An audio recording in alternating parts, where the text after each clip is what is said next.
Cooter here, another episode of Cooter's Jeep Repairs. What do we have here? Looks like Cooter's oil can and a smoke machine. Pretty cool just to play with this thing. What are we doing today? Well, today we have an 08 Jeep Wrangler in here with a gas cap light that's on. And subsequently followed up by a check engine light for an Evap system leak. So what we're going to do is I'm going to show you how I diagnosed this yesterday using this smoke machine and pressurized the Evap system with smoke, and within 5 minutes found the leak. And I'll get under there and I'll show you how we're going to change this part out. But for all you JK folks out there, assistant, second master mechanic,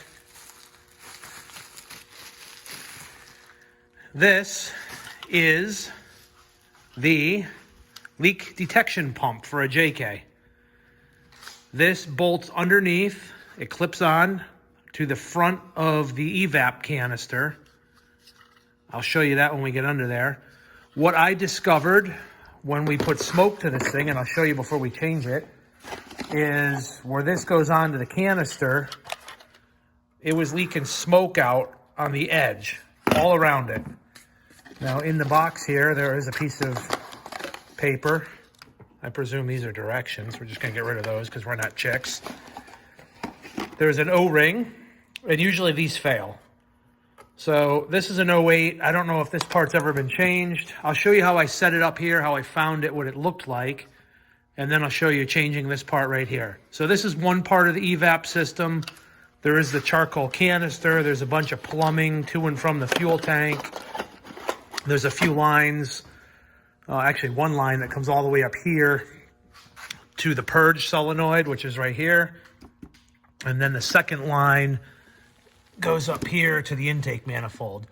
So I'm going to leave that off. I'm going to show you how I went and diagnosed this thing, and then I'll hook everything up the way I found the leak, and I'll show you changing this valve underneath. All right, stay tuned. Okay, so we're back. First step we're going to do is I'm going to start up here at the, I'll call this the very end of the system. When the purge solenoid opens, this is where all the accumulated vapors are going to go and get drawn into the intake manifold through that little 3/8 plastic nipple right there. That's full manifold vacuum. So my assistant Colin and I are going to show you what it happens when you try to put smoke in here. And if you look here, that line, let's pull this right off. That line comes right down to this side port under my thumb. That's the same hose from the manifold. The other line on the bottom, the one with the blue clip, goes all the way back to the charcoal canister. And obviously this is a solenoid, it's computer controlled. It's got an electrical connector here where the computer can, whatever it determines through its algorithms, can open and close this valve and draw all the vapors that have been accumulated in the charcoal canister up into the motor. Problem is when you have a leak in the system, when something fails, an O-ring or one of these plastic lines gets cracked, it'll no longer hold pressure. Vapors are just escaping into the atmosphere, and we don't want that. It's bad for the trees, bad for the environment. All right? So what we're going to do first to check the integrity of this valve, it should be closed. It's normally closed. Colin's going to turn on the smoke machine. Go ahead. Now, if you'll notice, the pressure gauge climbing right here.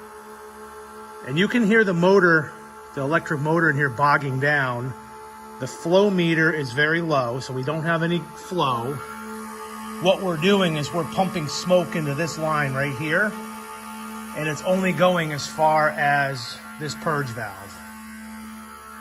So what we're doing is we're just checking the integrity of that valve. It's closed, it's seated. Our leak is not there because this valve is trapping everything. If we were to put 12 volts to this and open this valve, then the smoke would continue on through the system and go all the way back to the charcoal canister. All right, go ahead and shut that off. And we'll be right back. Okay, so what I did is I pulled the purge solenoid out. What I did was I unclipped this line from the bottom of it. This is the blue connector. Normally it's on there. I just squeezed the little duckbill clip, pull the line off. This line here goes all the way back to the charcoal canister. So this is going to be our access point to the rest of the system. We're going to pressurize everything else with smoke all the way back through the gas tank, the filler cap, the charcoal canister. Colin, would you do me a favor? Yeah. Open that electrical tape, would you? Because this particular hose on the end of here is just a round, kind of looks like a unibit type of fitting. I'm just gonna stick it in there and he's just gonna wrap it in electrical tape. Go ahead and wrap that on there. We don't want that to fall off. All right, we're gonna fire this thing up. We got our smoke hose attached to the Evap line going to the gas tank. Colin, go ahead and let her rip. So we turn the pump on, and what I want you to notice is, remember the first time that we hooked up to the intake manifold line to the purge valve, we almost immediately built up pressure. And we had very low flow, or no flow. Here, we have just the opposite situation. We have no pressure, and we have flow that's regulated by this little regulator here. So what that tells me is we do not have a solid, intact system. Their smoke is going somewhere. The air is going somewhere. And you can see here, because we don't have a positive waterproof sealed connection, we do have some smoke escaping here. No big deal. But let's walk over this way. And that thing's been running for 30 seconds or so now. Junior assistant, would you open the gas cap, please? And just notice, though, right here, there's no smoke escaping around the gas cap. Had we had a bad cap, that would probably be a different story. Okay, wait for it. Give it a minute.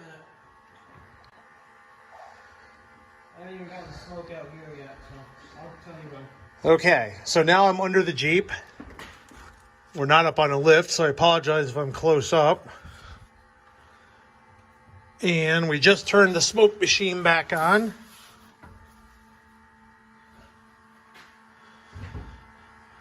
It's going to take a minute to repressurize this whole system.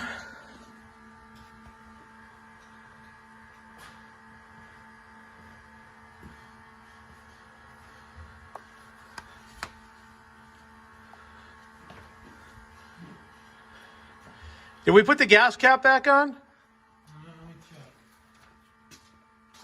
Oh, there, I got it now. Okay. I'll show you with the light. Oh, it's gonna make this easier to see.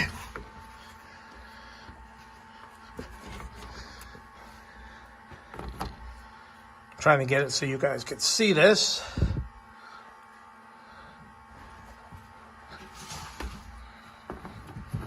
It's a little awkward. Okay, you can see the wisps of smoke coming off. Oh, it's easier with the light or without the light. Just make sure it's tight.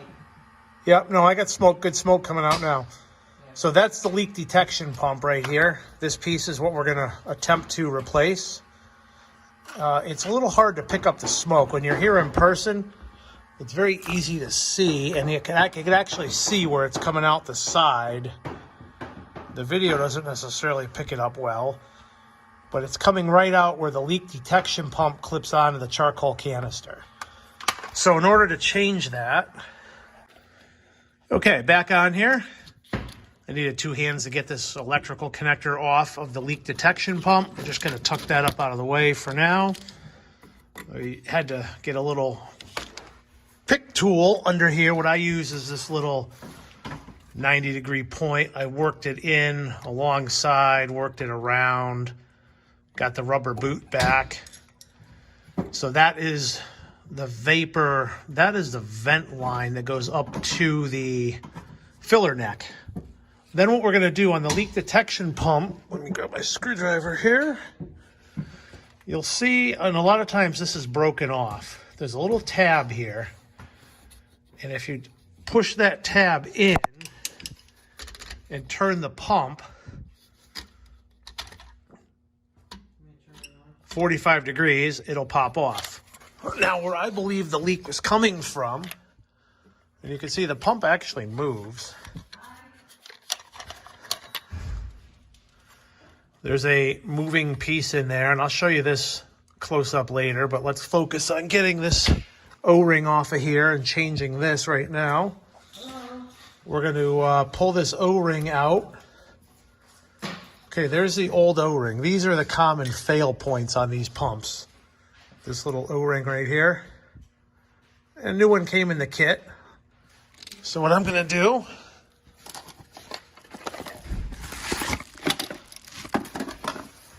is grab our new O-ring, put it in there, make sure it stays. New leak detection pump. Oh, see, the O-ring popped out. All right, I'll be back at you in just a second. Okay, so what I did was I took the O-ring one to keep falling out of there. I just took a little bit of chassis grease, put it on the O-ring, using it as glue. I've got our new valve. There's the lock. There's a good close-up of the lock tab right there. So what we're going to do is we're going to put this thing in, and we're going to turn it counterclockwise till it locks. The little lock tab is in holding it. And then we're going to put our hose back on. And Colin, go ahead and fire up the pump. Ready? Yep. Put our electrical connector back in. And let's see, the pump's running. It's taking a minute. Let me know if is the pressure gauge climbing? Not the flow meter, the pressure gauge on the bottom left. Not at the moment, no. Okay. It's got to fill all these pipes, so let's give it a minute.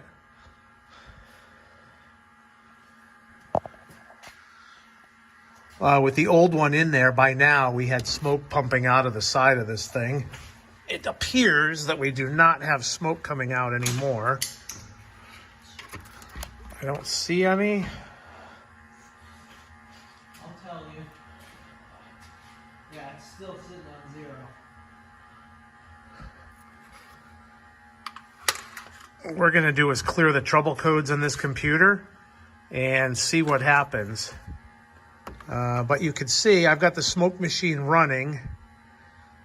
I see no smoke coming out of here anywhere. If we were to go back to the gas cap, I'm sure we would have smoke coming out there. I can hear the pump loading up a little bit. So I have a feeling that took care of it. It's a very common Chrysler problem.